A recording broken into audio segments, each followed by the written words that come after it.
Hi everybody, it's Melissa. It's very early in the morning on, what is even today? Today's Wednesday. But I thought I'd try to get up here and make this video before my daughter woke up. Excuse me. And take a second to share with her eBay, listen to me. Her YouTube name is Sparkle, and I forget the numbers that was behind it. If I can remember, I'll add it to the video later. But I just wanted to share, she asked if I had any ways to store ribbon, because she has a lot of it. And I have the same problem, obviously, and I just want to share with you how I do it. And I've tried several different ways, and this is the one that stuck. And what this basically is a shelf that I actually built. I got this wonderful idea from, I order things now and then from Paper Tray Inc., which I love, and one of their, most of you are probably familiar with her, one of their, I guess, employees, and then they have their own blog. I believe her name is Nicole Heady, Heady, and I signed up to get like their emails, and they're great because she from time to time, not very often, but from time to time will post storage tips or for her studio, which is beautiful. Hers is very like immaculate and exact. Mine's not quite so exact because you know, you have to store so many things, so how perfect can it look? But I mean, she gives really great tips, and this was one of them that I adopted from her.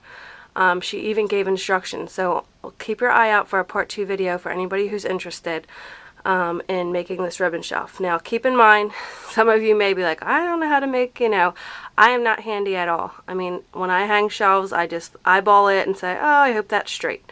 But this was very easy, and one of the reasons it was very easy is I took it to Lowe's. It was either Lowe's or Home Depot. You know what? I think it might have been Home Depot. But either or would have these materials, and she has a supply list. And after this video, I'm going to do another video hoping that my Mac will show you the screen and I can show you right where to go if you're interested in getting. She has really great instructions. But let me tell you a little bit about my shelf. And so I made this myself, and I'm very proud. I didn't ask my husband for help. I went and did it. I took the measurement list, and I even tweaked this one because this is, let me back it up, and excuse my mess, and some of you are getting a little bit of preview because I made some changes in my craft room. But I wanted to wait till my craft room was all cleaned up, which it is not right now. It's getting there, but I wanted to wait till it was perfectly cleaned up before I did another video. But see this shelf over here? This one was another one. I told you my sister and I were big on garage sales, and on the weekend we go and find different things, which is great for finding things for my room up here because it makes it very inexpensive, and you can keep that, you know, money that you would have spent and buy more craft things instead of spending it on stuff that's way too expensive at the store. So that was just one of those shelves, and I painted them white along like you saw my, sorry for the turning, for this shelf here for my buttons. This also was unfinished wood, and a lot of times they're, you know, and I don't mean any harm by this, a lot of times these are like older people that have these shelves. Like, I'm guessing it's like an older thing because they're built very sturdy and they look kind of old, and sometimes they're in, keep your eye out if you do go to garage sales, they're like that dark color that used to be really popular then, like a real dark stain, or sometimes they're unfinished. I think this one was natural wood, but the other one over there I just showed you that I painted white. And you can paint it whatever color you want, obviously. But I think that other one over there was like a dark walnut. And I just primed it and put white paint on it, so it was easy enough. So you make it the way you want it. But I think they were like $5. I think it was $5 for this one. I got it, and I'm so glad that I did. And for this one over here is was I think like $2. So it was great, and it holds all my craft paint. So anyway, back to this one that I made myself. I'm going to try to zoom in. This holds a ton of ribbon. I think I counted it, and I think there was like 185 ribbon spools.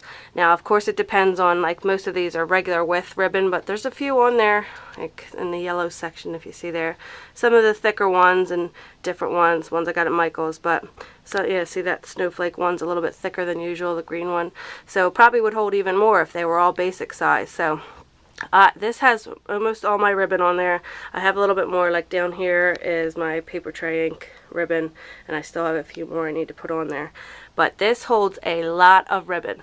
Now, I just recently added it to the wall there because it was just a wasted space that wasn't being used, and I had it sitting down on this paper rack here. But now that it's up on the wall, I love it. I look up behind me, I see it all visibly there, and what I love about this ribbon is that it's not on the rods. And that's the way, when I talked about that I had different ways of storing it before, I had it where, you know, that dowel is going through the middle of them, and then you have to get up and you have to pull the thing so long down to get it. And I'm telling you, when I have to do things like that, I'm like, maybe I won't use that ribbon.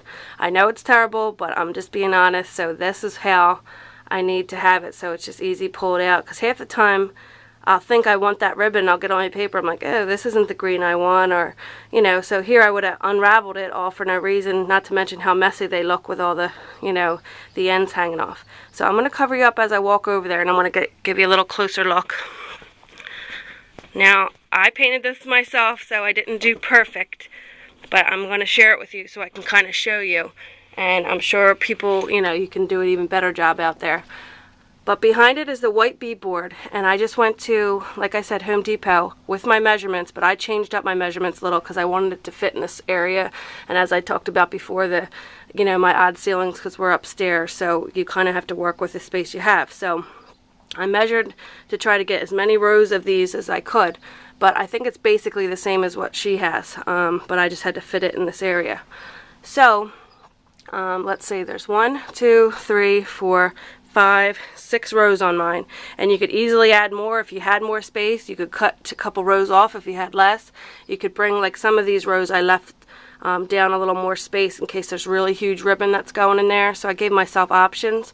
Well, what it basically is your frame built around, you hammer the beadboard to the back, which looks pretty, but sometimes you can't even really see it. So if to save a little money, you could probably just get regular like paneling or anything, and then paint it whatever color you want behind it. Because to be honest, with when the ribbon's all, like, it looked really pretty before I put all the ribbon in it, which I don't think it looks ugly with the ribbon, but it kind of covers up the pretty beadboard that you add to the back. So that's a way to save money too, if you don't, you know, because the beadboard's a little more expensive than just, say, like a sheet of paneling. But the man cut this all for me, and I don't know if he was supposed to, or if he's supposed to charge, because I saw it said 50 cents a cut or something like that. But even that would be worth it, so you're not messing with saws and the danger of saws if you don't know how to use them, you know, or maybe if you don't have the tool. Like, I just didn't have the tools. I'm sure I could do it. And I didn't want to get into my husband's stuff and chop my finger off. So I just basically told him I got the trim and then the frame and then the back to it, and under here's the wood. Now when I show you up close, it's going to look ugly, but I'm just going to do it so I can show you an idea. And what they didn't have at my excuse me, at my hardware store, they did not have the exact trim that she had. But what you basically need is, let me see if I can get in here a little better. Here we go. What you basically need is one that has, let me pull some out and see if we can do this.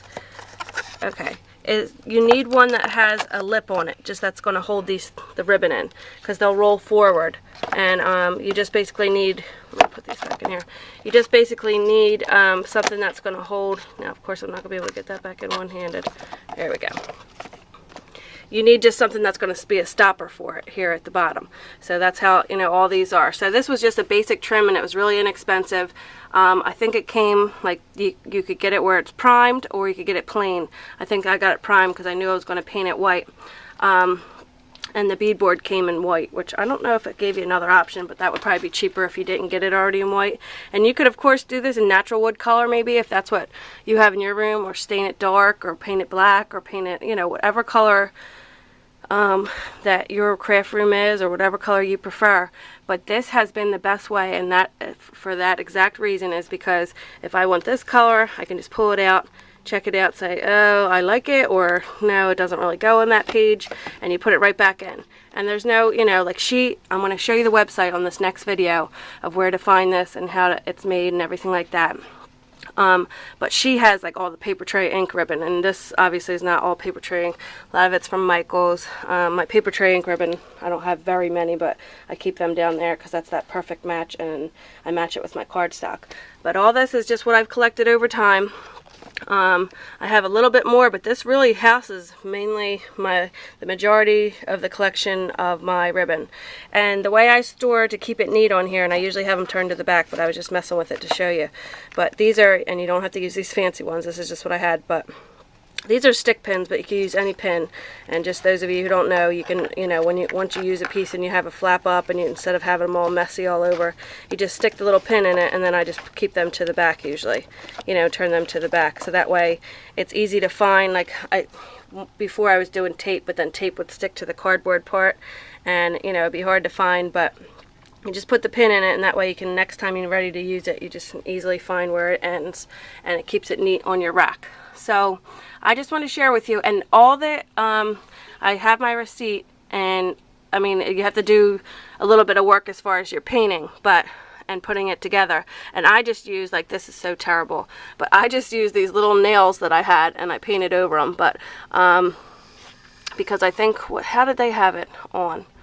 I forget how they had it on, but I didn't have that tool, or I just wanted to get them up there. So you could do, a neater job, and you can't see it from back. I'm like right zoomed up on it. But I think it looks pretty good from a distance, and I'm proud that I made it myself. So I think about all these materials. Oh, I just knocked something over. All the materials for this cost about $26. But like I said, I think something that would have got a little cheaper is, number one, some of the things I chose to get, and they weren't that much more expensive. So for the ease for me, I got, say for example, like the trim, I got it already primed, because then I only need one coat of white paint, where you could get it slightly cheaper, but it wasn't that much cheaper. So if you're going to paint it white anyway, I would say pay the couple more cents, because it's just going to save you time as far as doing coats of the white paint. So that's one way you can save money if you choose, especially if you're going to do the natural wood color, because you might not even want it primed. And then the other thing is, you can either not get the beadboard for the back, and just get like a piece of paneling, because I think the beadboard's a little fancier, that they that they charge you more for. And I think they had beadboard that was like this. I didn't even paint this beadboard in the back. That may even be just primed, but it was white enough for me, and that worked. But I think you can get it unfinished, and I think that would save you money too. And you can even hang something down here at this bottom row, my little IKEA rack. But I just want to share that with you, share that with you guys, excuse me. And then you can even put, whatever you want at the top. Like I had another card up there, but I needed it to send to somebody, so I'll have to make something else to put up there. But just wanted to share with you this quick tip. Not really quick, because I'm blabbing, but stay tuned for my next video if you're interested. But I just want to show you two, real quick, on the side of it. This is how, and here's my screws here. There's other ways to do this, but this is how it worked for me, because that's kind of ugly, but I painted it over with the white. But I just want to show you that little footprint it takes, on the wall. It's very small. So before I just had it, you could even have it on the edge of your desk, and it will barely take up your room, as long as there's a wall behind it to kind of hold it up. But you could just set this shelf on your desk, or you can make it smaller, maybe with 3 rows or whatever would work for you, and it would be very easy to tweak it and to get it the size that you're looking for. So thanks for watching, and anybody who's interested, I'm going to try, I don't know if it's going to pick up or have too much glare, but show you on my laptop where you can find the instructions to make this shelf for your craft room or craft space. So thank you for watching, and stay tuned for the video on how to find it. Bye.